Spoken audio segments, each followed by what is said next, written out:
ამბოსელის ეროვნული პარკის შესასვლელთან. აქ ვიზიტი ერთ ადამიანს $60 დაგიჯდებათ. ეს პარკი ერთ-ერთი ყველაზე ფოტოგენური ადგილია მთელს აფრიკაში და მას უნიკალურ სწორედ კილიმანჯაროს საოცარი ხედი ხდის. სწორედ ამის გამო ავირჩიე მეც. სპილო დავინახეთ და მივიჩქარით, რომ მივუსწროთ გზას ყვეთავენ.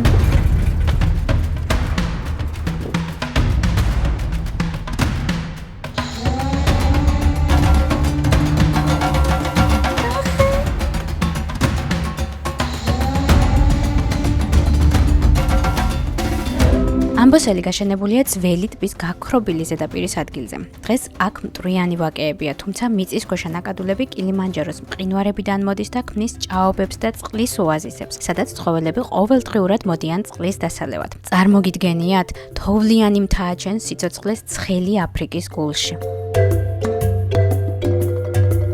აქეთ სპილოები, აქეთ ზებრები, მეტი რაღა გინდა.